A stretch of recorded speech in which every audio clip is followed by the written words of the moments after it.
Bueno, pues hemos conseguido desarmar parte de la radio, que lo veía muy difícil para poderle intervenir. Ya empiezo a ver cosas interesantes. Unos rectificadores,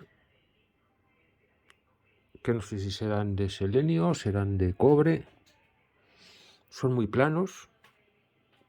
Es curioso. Un condensador electrolítico. Un bloque de bobinas infernal, con un teclado lleno de contactos.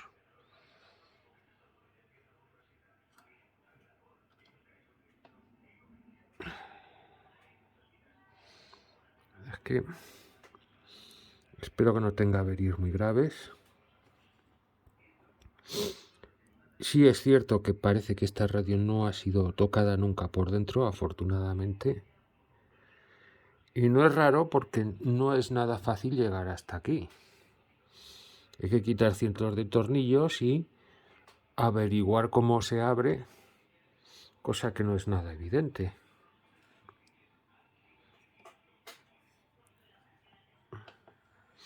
Dentro de lo malo, las válvulas... Pues no, dentro de lo malo las válvulas no son nada accesibles, porque nos estorba el bloque de bobinas para llegar aquí a todo lo que es la parte de radiofrecuencia. Así que vamos a tomárnoslo con calma y vamos a ver si somos capaces de sacar la fuente de alimentación para empezar. Estas cosas me dan miedo porque luego no sé si seré capaz de volver a montar todo este lío. Ya veremos. Dado lo difícil que era en este caso el trabajar por debajo del equipo, que había componentes que no eran accesibles, hubo que desmontar el conjunto de contactos para poder trabajar en él, pero desgraciadamente no era fácil de hacer. Podías quitar los tornillos, pero el cableado impedía desplazar el juego de contactos para poder trabajar en él, así que hubo que cortar todos los hilos, apuntar muy bien en un esquema dónde iban y sacar numerosas fotografías, por si acaso se nos olvidaba apuntar alguno, fotografías que os estoy mostrando en este momento, para luego poder reponer toda esta estructura en su sitio, porque como veréis el aspecto es desolador. Una vez que está quitado y lo ves, la primera pregunta que te viene a la cabeza es: ¿volverá a funcionar esto? Realmente es una operación que como poco impresiona, pero que era imprescindible porque si no, no había forma de cambiar los condensadores electrolíticos de filtro ni de hacer nada.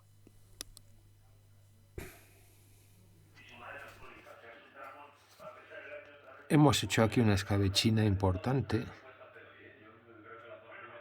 para llegar al bloque de condensadores electrolíticos. Es que ni se ve. Hemos tenido que montar aquí una colección de condensadores para suplir esa cosa y montar esta maraña feísima de cables. Pero es que no le he encontrado mejor solución. Es que está todo cortado. Esperemos que ahora sea capaz de armarlo de nuevo. Bueno, pues hemos sometido a tensor por primera vez este aparato. Hemos quitado todas las válvulas para evitar accidentes. Tenemos 184 voltios de tensión anódica, es decir, está funcionando todo. El vibrador apenas se oye. Los rectificadores están funcionando bien, parece ser que sí. Vamos a ver qué tal retiene la tensión, para ver si hay algún condensador fugado, porque no han podido ser cambiados todos. Así que cuando retire la tensión, a ver si cae de golpe o cae lentamente.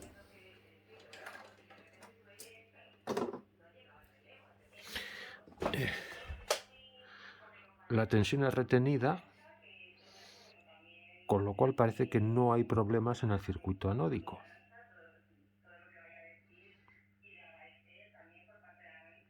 El siguiente paso será comprobar tensiones en zócalos de válvulas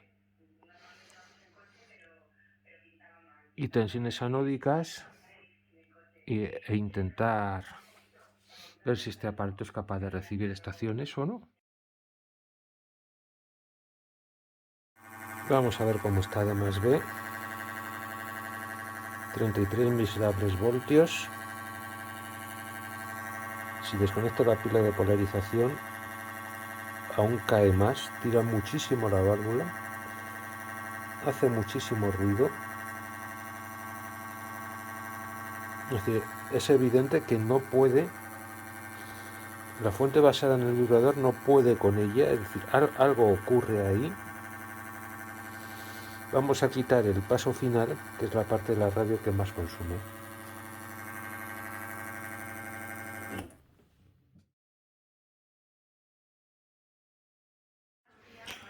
Bueno, pues sabemos que esta esta radio tiene en el paso final, a ver si lo enfoco mejor, tiene en el paso final una pila para polarizar la reja, bias cell. Por lo menos, no sé de qué tecnología será, si serán de mercurio o tipo Leclanché, pero vamos, me lleva a pensar que sea una polarización de 6 voltios negativos, lo cual es bastante razonable en un paso final. Bueno, ¿y qué es esto de la batería de vías?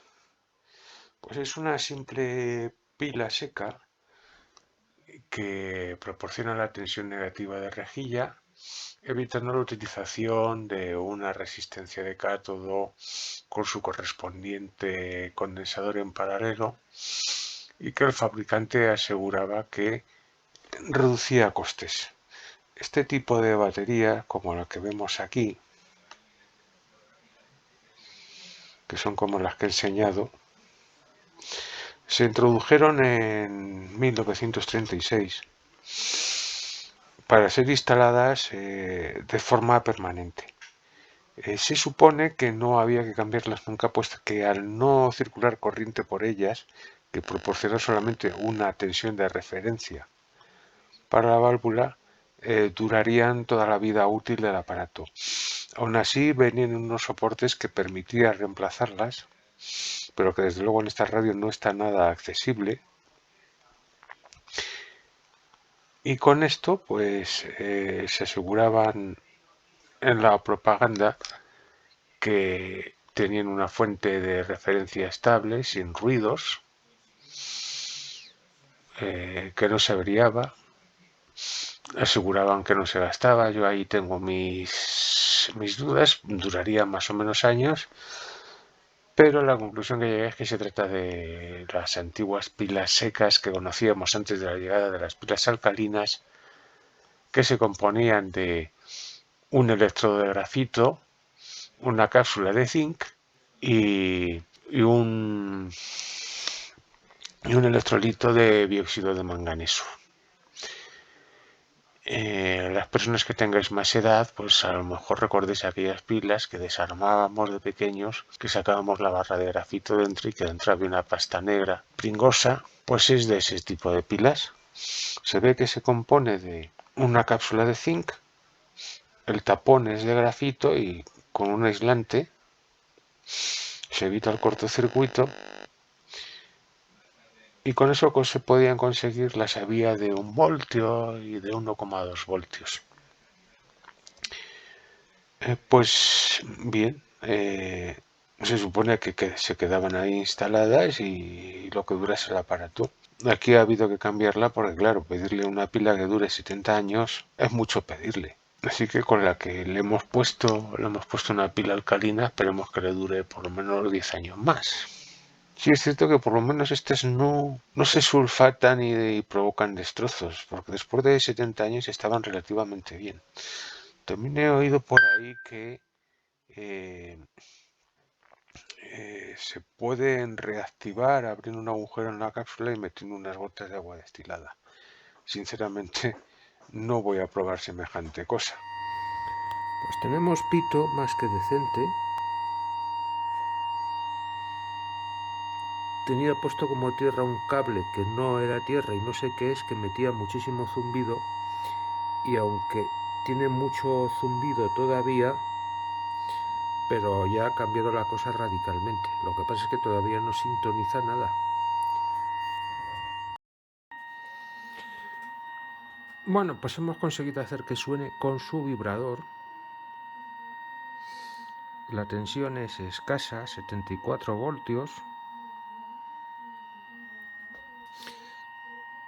Aquí tengo la pila que simula la pila de polarización de rejilla, lo que viene en el esquema como bias battery. Y como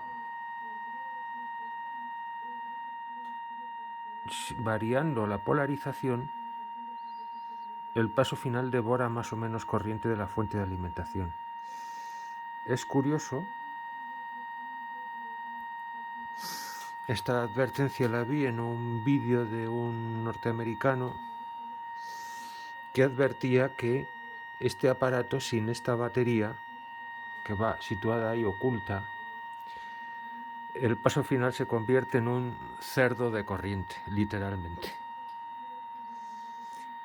Por desgracia, la parte de alta frecuencia no la puedo probar, porque es que he descubierto que una de las cosas que estaban drenando corriente era una válvula defectuosa que tiene un cortocircuito en la reja pantalla, una de las válvulas de la frecuencia intermedia. Con lo cual se me han acabado los experimentos por hoy. Habrá que pedir una válvula de reemplazo.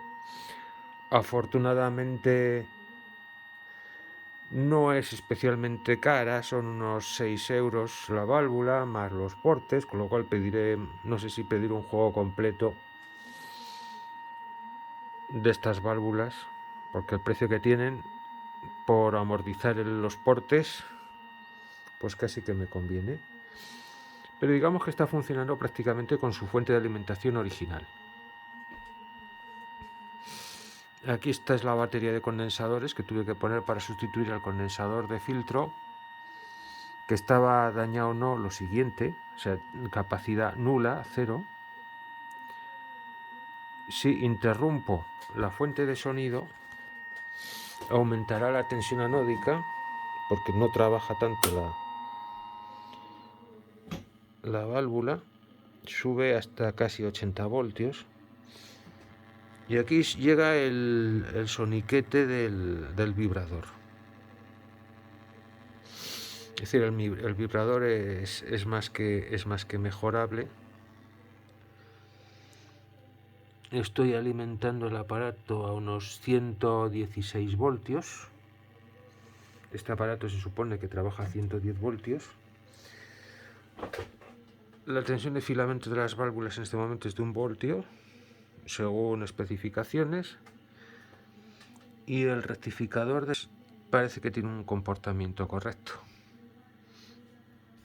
Así que, pues bueno, hasta aquí el reporte.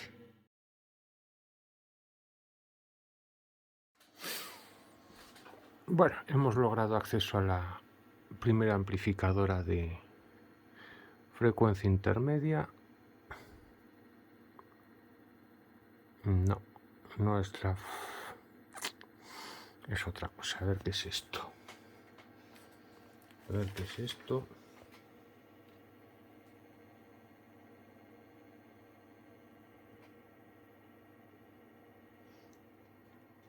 Tiene alguna composición de lugar. Pues sí, es la primera es la primera amplificadora de frecuencia intermedia, porque la osciladora está pegando a la caja. Bueno, vamos a ver, pues inyectamos a la rejilla, la frecuencia intermedia está sintonizada. Vamos a ver, 6, pata 6,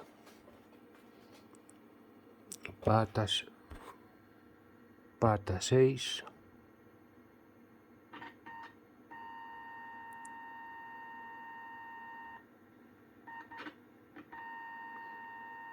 bueno, lo que es la frecuencia intermedia parece que funciona, no es que suene muy fuerte.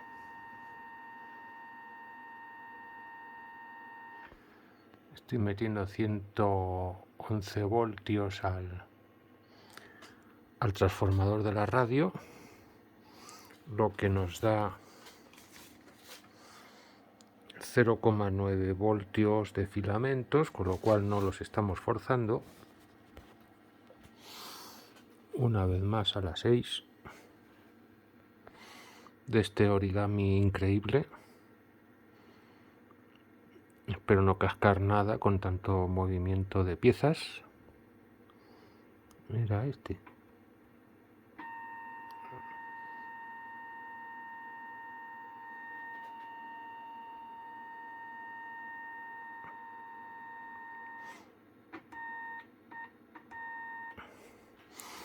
Bueno, pues no está mal. Y ahora vamos a inyectar la frecuencia intermedia en la salida de la mezcladora, que está quitada. Pin 2, y deberíamos oírlo.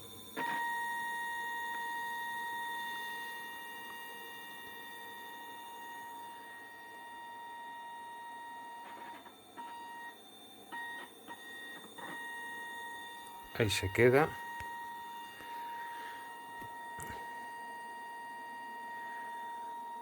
Voy a bajar la modulación para poder verla. Está 452 kilohercios. Si le doy aquí modulación y muevo el mando, veremos que es realmente la frecuencia intermedia, porque dejará de oírse. Además tiene como 2 máximos.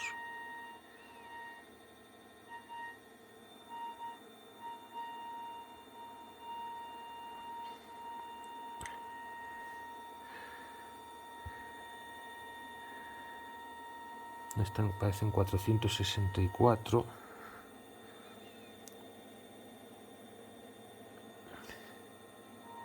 Y vamos a buscar el otro.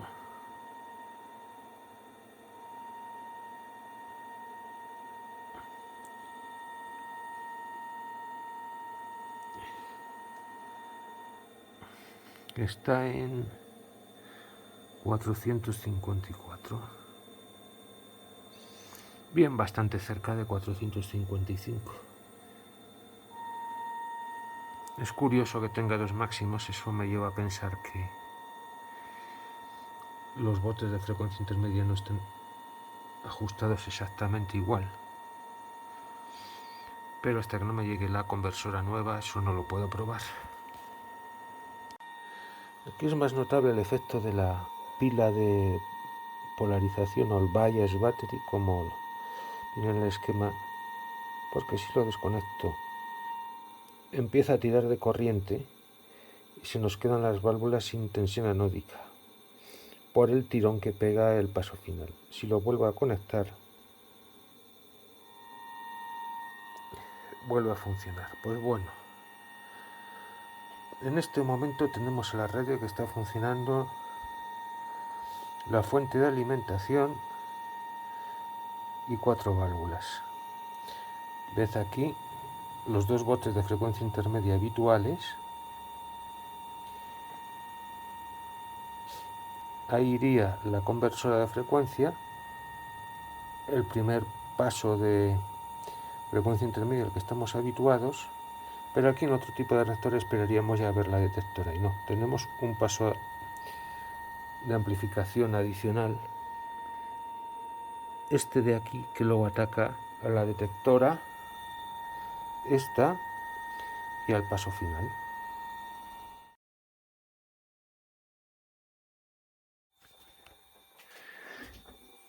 Hemos montado aquí un chupete bastante indecente. Es una operación de alto riesgo, pero el aparato parece que quiere despertar. La amplificadora de radiofrecuencia ha sido eliminada porque está estropeada.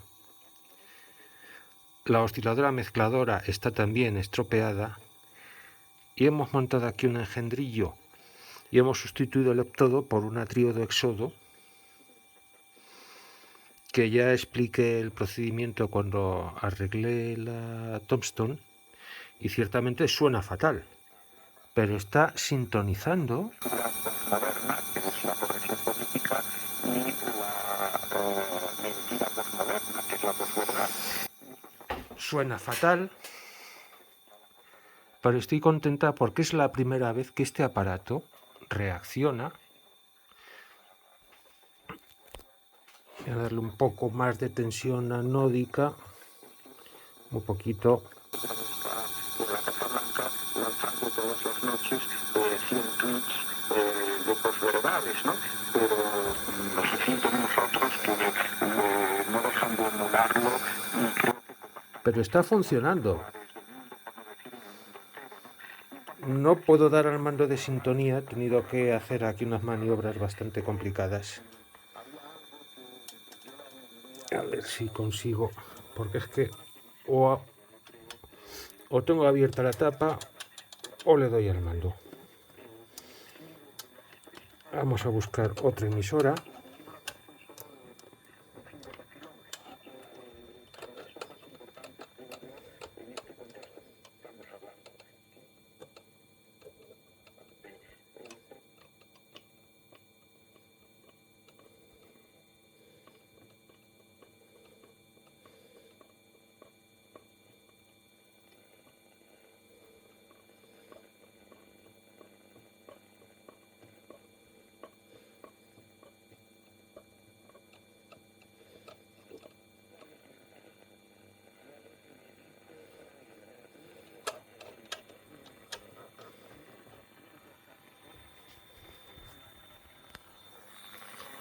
Aquí otra emisora, suena mucho peor.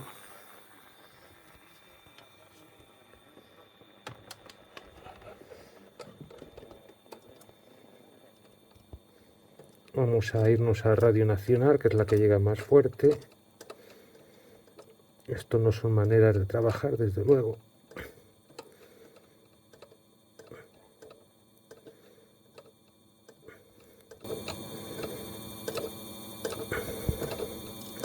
ya tanto la patica por la puerta, ¿no?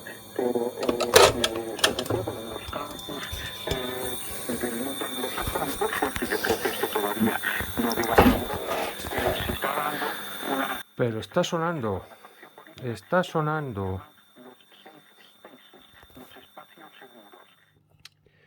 Como recordaréis, tenía dos válvulas estropeadas. Por un lado está estropeado el pentodo del preselector y por el otro estaba también estropeada la conversora de frecuencia.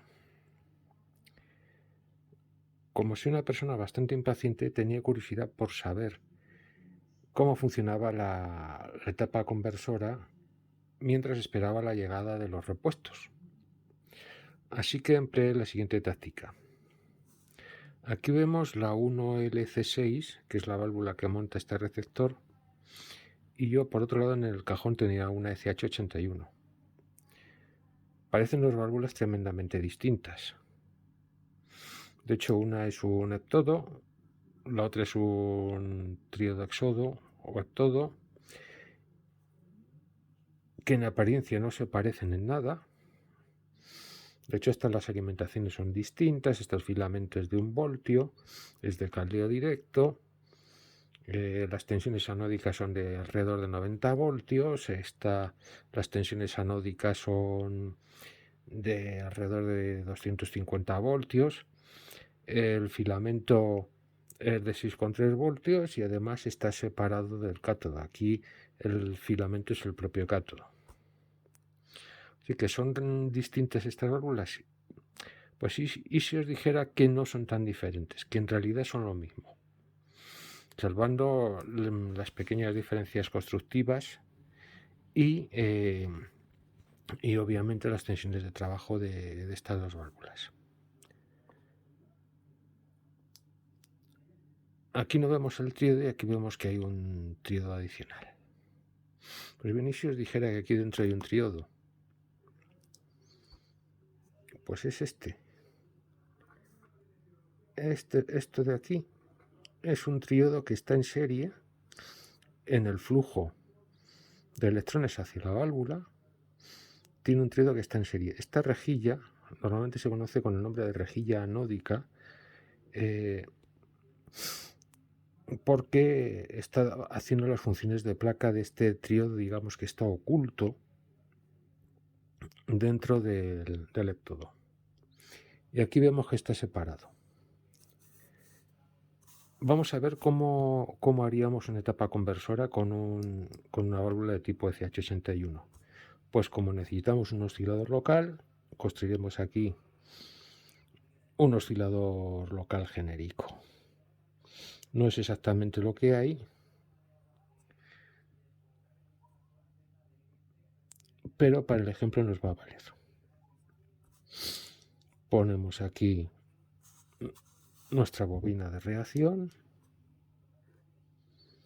acoplada a un circuito sintonizado. Este es uno de los cuerpos del condensador de sintonía. Llevamos esta pata masa y proporcionamos una realimentación hasta la rejilla de mando. Aquí conectamos nuestra salida a la primera etapa de frecuencia intermedia.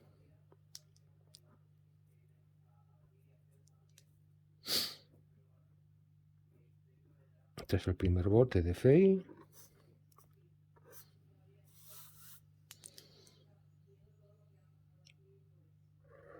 Polarizamos la reja pantalla adecuadamente a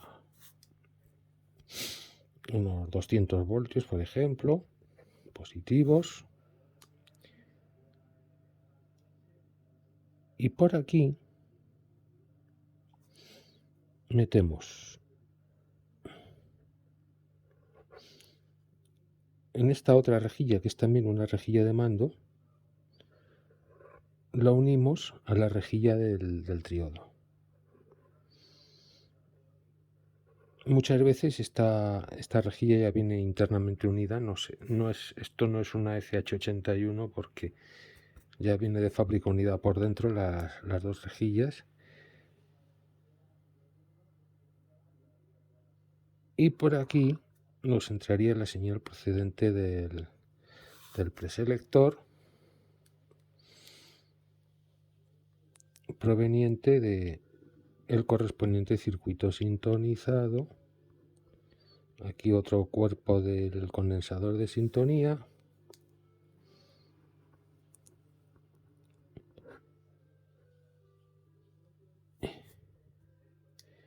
Y de aquí pues a la placa del preselector. Esta parte entraría en oscilación, inyectaría en esta reja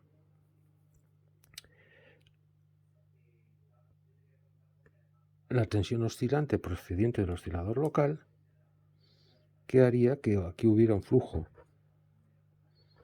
oscilante de electrones que sería modulado por la entrada procedente de la etapa anterior, que es la tensión de radiofrecuencia que queremos mezclar para conseguir la frecuencia intermedia. ¿Cómo conectaríamos esto como si fuera una válvula de este estilo? Bien, pues aquí tenemos nuestro triodo oculto hacemos lo mismo. Creamos nuestro circuito oscilante. Metemos aquí más B para alimentar la rejilla anódica. Llevamos una de las patas de los filamentos a masa. Ya está, lógicamente, o será masa o será una resistencia con lo que tenga. Pero va a un punto donde tomo una referencia de tensión.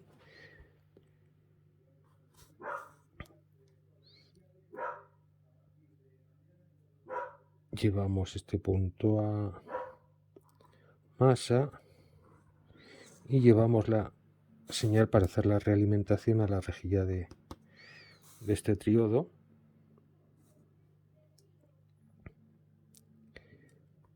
Con su correspondiente condensador variable.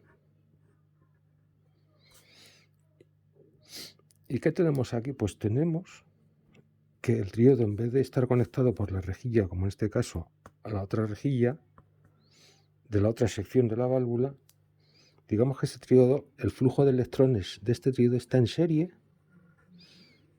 con el resto de la válvula, con lo cual está produciendo también un flujo oscilante de electrones a la frecuencia del oscilador local. Polarizamos la reja pantalla a unos 90 voltios, que es lo que lleva este receptor. Y aquí inyectamos la señal procedente del preselector y ya la salida anódica del ánodo pues la llevamos ya al primer bote de FI.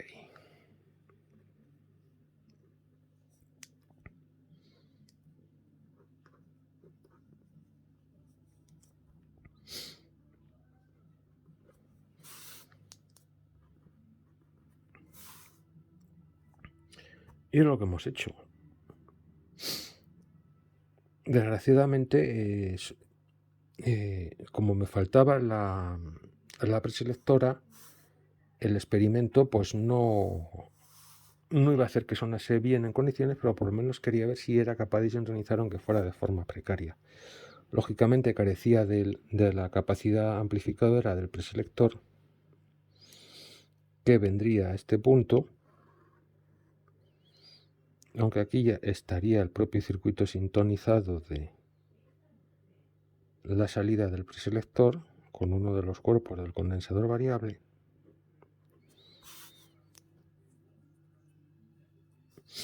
Así que a falta de tal señal, pues le pinché la antena aquí. Pero se trataba de ver si esto era capaz de sintonizar mientras hacía espera. Y efectivamente funcionó. Pude comprobar que el oscilador local oscilaba y que sintonizaba malamente, pero pude comprobar que efectivamente podía funcionar. Yo no sé si podéis conseguir oír el audio. El caso es que está recibiendo una estación. Y aquí el chupete. Estamos viendo la salida del oscilador local procedente del chupete y el efecto que tiene desconectar el bias battery, que enmudece la estación. He recibido las válvulas y lo primero que vamos a hacer es poner la válvula del preselector a ver si mejoramos el audio. Yo creo que sí, que se va a mejorar y mucho, porque está metiendo la señal de una forma un tanto extraña. Y ya por último pondremos la válvula conversora original de este aparato.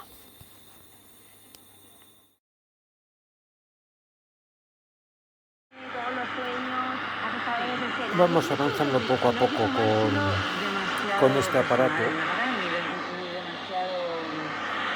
La verdad es que está todavía escasito de alta tensión. He visto que los puentes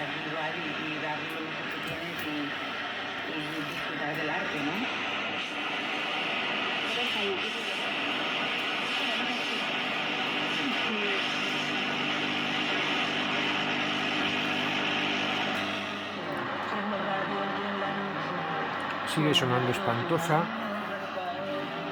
Ha mejorado algo porque lo estoy alimentando directamente con un puente de diodos moderno. No deben estar funcionando muy bien los dos rectificadores de selenio que tiene.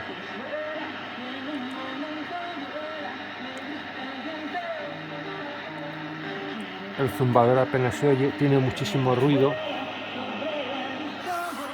Probablemente necesite más filtraje.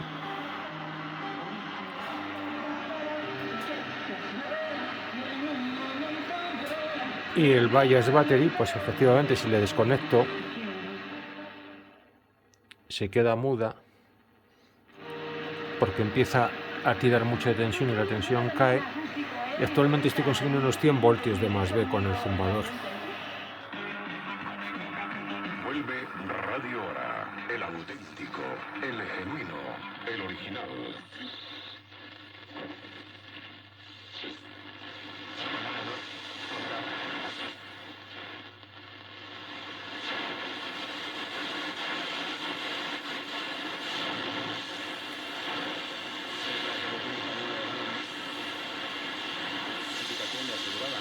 Está en marcha el último paquete.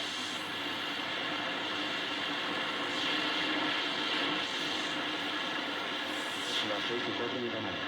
Ahora la información de su comunidad autónoma. En Madrid, el alcalde José Luis Martí.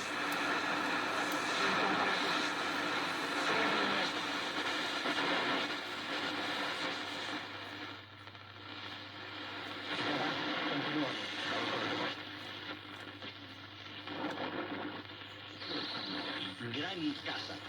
La Inter. No se olviden, todos los días, de lunes a viernes, con Rafael Vega, cita a las 3. Radio Inter, tu gran compañía.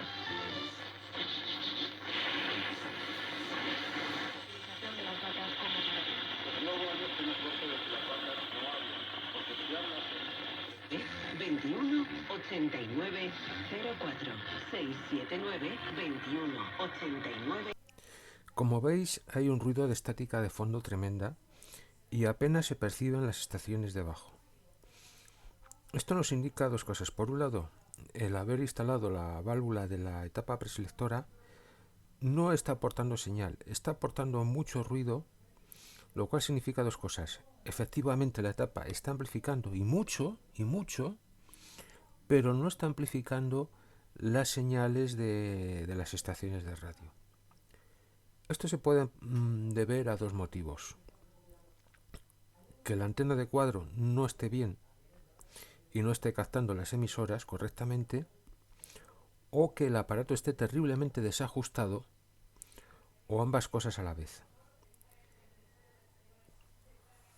Todo esto lo veremos en un próximo capítulo de cómo se consiguió arreglar el problema. Y bueno, como veis, no todos los aparatos, su reparación consiste en cambiarle los condensadores del filtro de la fuente de alimentación y ya está. Hay aparatos que dan más trabajo uno que otros, pero aún así siempre es posible hacerlos funcionar. También tenemos el problema de que la fuente de alimentación no está proporcionando una tensión adecuada, y en un próximo capítulo veremos cómo solucionamos el problema de la antena, los ajustes y ya conseguir una tensión aceptable para que este receptor esté en su rendimiento óptico. Sin más, me despido. Hasta el próximo capítulo. Chao.